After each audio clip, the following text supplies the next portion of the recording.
యెహోషువ గ్రంథం 1వ అధ్యాయం 16వ వచనం. అందుకు వారు, నీవు మాకు ఆజ్ఞాపించినదంతయు మేము చేసేదము, నీవు మమ్మల్ని ఎక్కడికి పంపుదువో అక్కడికి పోదుము, మోషే చెప్పిన ప్రతి మాట మేము వినినట్లు నీ మాట విందుము. దానికంటే ముందు ఒక మాట, 1వ అధ్యాయము 6వ వచనం. నిన్ను విడువను, నిన్ను ఎడబాయను, నిబ్బరము కలిగి ధైర్యముగా నుండుము. నిన్ను విడువను, నిన్ను ఎడబాయను, నిబ్బరము కలిగి ధైర్యముగా నుండుము. వారికిచ్చేదనని నేను వారి పితరులతో ప్రమాణము చేసిన ఈ దేశమును నిశ్చయముగా నీవు ఈ ప్రజల స్వాధీనము చేసేదవు. హల్లెలూయా. ఏమన్నాడు? నిబ్బరము కలిగి ధైర్యముగా నుండుము, వారికిచ్చేదనని నేను వారి పితరులతో ప్రమాణము చేసిన ఈ దేశమును నిశ్చయముగా నీవు ఈ ప్రజల స్వాధీనము చేసేదవు. దేవుడు ఒక వాగ్దానం ఇచ్చాడు. ఈ వాగ్దానము ఎవరికి ఇచ్చాడంట? నేను వారి పితరులతో ప్రమాణము చేసిన ఈ దేశమును నిశ్చయముగా నీవు ఈ ప్రజల స్వాధీనము చేసేదవు. మోషే నడిపించాడు, చివరి దాకా తీసుకొని వచ్చాడు. ఈ బాధ్యత యెహోషువ చేతికి అప్పగించాడు. దేవుడు యెహోషువని ఎన్నుకున్నాడు. యెహోషువ నాయకత్వములో దీనిని సాధ్యపరుస్తానని దేవుడు మాట ఇస్తా ఉన్నాడు. దానికి జవాబు చూడండి 16వ వచనంలో. అందుకు వారు, నీవు మాకు ఆజ్ఞాపించినదంతయు మేము చేసేదము, నీవు మాకు ఆజ్ఞాపించినదంతయు మేము చేసేదము, నీవు మమ్మల్ని ఎక్కడికి పంపుదువో అక్కడికి పోదుము. ఏమన్నాడమ్మా? నీవు మమ్మల్ని ఎక్కడికి పంపుదువో అక్కడికి పోవుదుము. దేవుడు పనిచ్చాడు, వాగ్దానమును ఆధారంగా చూపించాడు.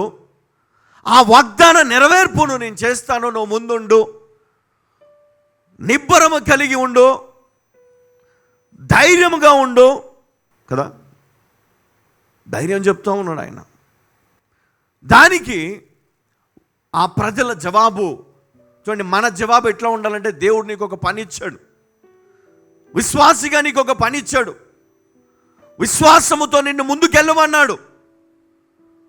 నీ జీవితం ఎట్లా ఉందంటే, కొంత దూరం ప్రయాణము చేసి నీ విశ్వాస యాత్ర ముగించేసావు, ఇక చాలనుకున్నావు. ఎందుకంటే నీ ఉద్యోగం నీకు వచ్చింది, ఎందుకంటే నీ కుమారుడు పుట్టాడు, ఎందుకంటే నీకు కుమార్తె పుట్టింది, ఎందుకంటే నీకు దేవుడు గర్భఫలం ఇచ్చాడు, ఎందుకంటే నీకు వివాహం జరిగిపోయింది, ఎందుకంటే నీకు ఉద్యోగమో పొందుకున్నావు, ప్రమోషన్ వచ్చింది, ఇంక్రిమెంట్ వచ్చింది, ఎందుకంటే నువ్వు ఇల్లు కట్టుకున్నావు, ఎందుకంటే నువ్వు అనుకున్నది వచ్చేసింది, నువ్వు అనుకున్నది సాధించావు. అక్కడితో ఆగిపోయింది నీ ప్రార్థన, అక్కడితో ఆగిపోయింది నీ విశ్వాస యాత్ర. చాలు, నేను బ్లెస్ అయిపోయాను, ఇంకేం కావాలి నాకు? చాలదంట.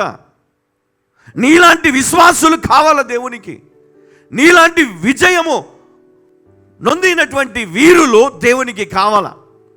విశ్వాసములో బలపడాల, విశ్వాసములో ముందుకు వెళ్ళేవారు కావాలి, విశ్వాసముతో దేవుడిచ్చిన పనిని కొనసాగించేవారు కావాలి.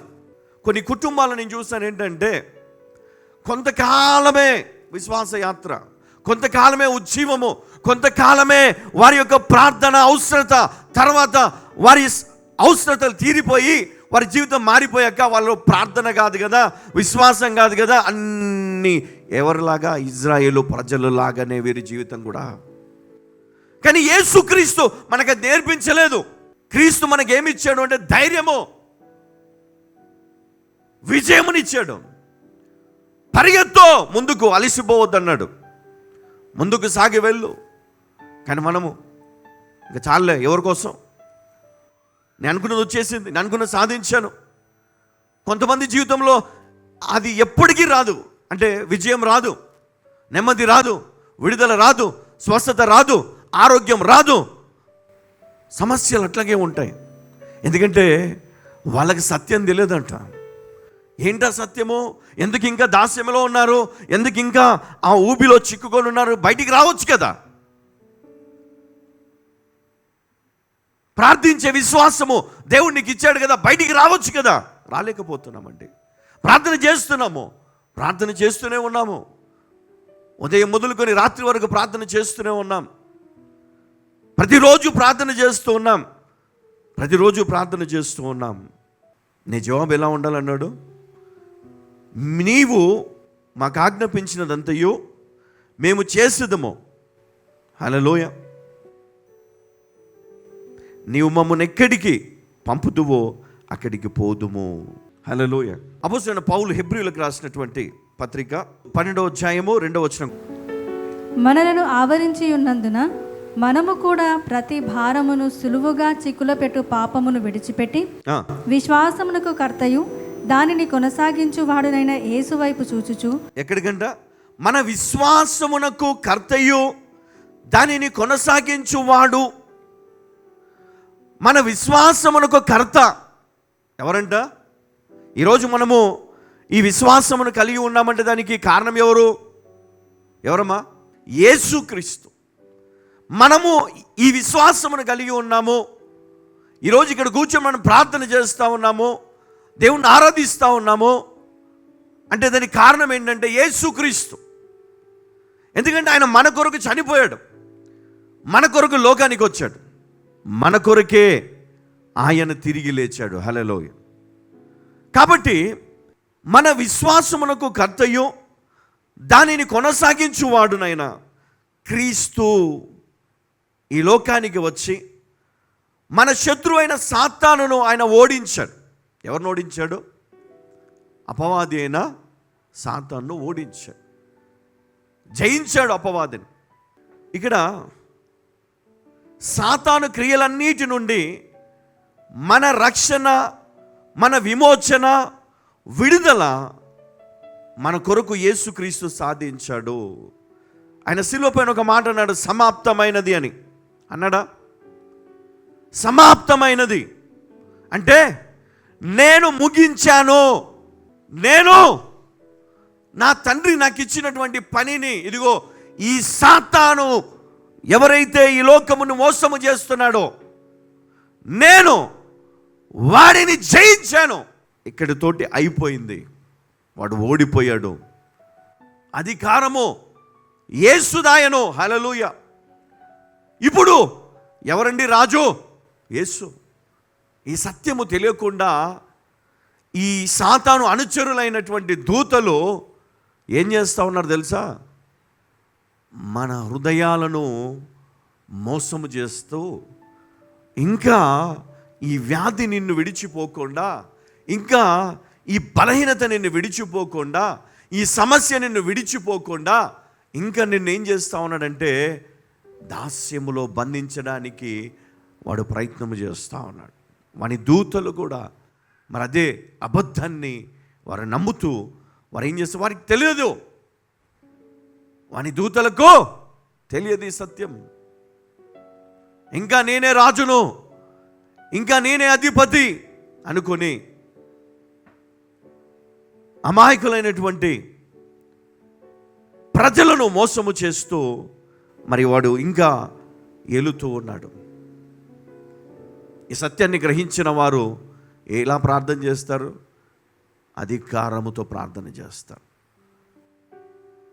అధికారముతో, విశ్వాసముతో.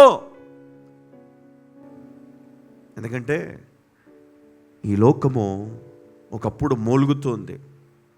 ఈ లోకము అంధకారముతో ఉంది. ఈ లోకమంతా కూడా దాస్యములో ఉంది. యేసుక్రీస్తు కృప ద్వారా, ఆయన మరణము ద్వారా మనకు విమోచన లభించింది. అంటే ఇప్పుడు మనము క్రీస్తు నామములో మనము బాప్తిజము తీసుకొని ఆ అధికారమును మనం కలిగి ఉంటున్నాం. పరిశుద్ధాత్మలో అభిషేకించబడి మనము అధికారము కలిగి ఉన్నాం. కాబట్టి ఈరోజు మనము చేసే ప్రార్థన ఎలా కొనసాగించాలంటే విశ్వాసముతో కొనసాగించాలి. ఎందుకంటే మన విశ్వాసమునకు కర్తయు దానిని కొనసాగించువాడు ఎవరు? దానిని కొనసాగిస్తాడంట. అంటే ఈ విశ్వాసము నువ్వేం చేయాలి? కొనసాగించాలి. నీతో కూడా ఆయన ఉన్నాడు, నీలో ఉన్నాడు, నిన్ను నడిపిస్తాడు, నిన్ను నిలబెడతాడు, నీ వ్యాధి నుండి విడుదలనిస్తాడు, నీ రోగము నుండి, నీలో ఉన్న భయము నుండి, నీలో ఉన్న మంత్రక్రియల నుండి, నీలో ఉన్న దయ్యపు శక్తుల నుండి శాశ్వతముగా ఆయన విడుదలనిస్తాడు. నువ్వు ఇంకా ఎంతకాలం భయపడుతూ మూలుగుతూ ఉంటావు? చాలామంది ఏం చేస్తారంటే ఈ నొప్పి, ఈ బాధ ఇవన్నీ భరిస్తూ దాన్ని అలవాటు చేసుకొని ఇంతే అనుకుంటారు. విశ్వాసంతో బయటికి రావాలని ఆయన మనకు నేర్పించాడు. అపవాదిని ఎదిరించుడి, అప్పుడు వాడి మీ ఎదురు నుండి పారిపోతాడు. హల్లెలూయా.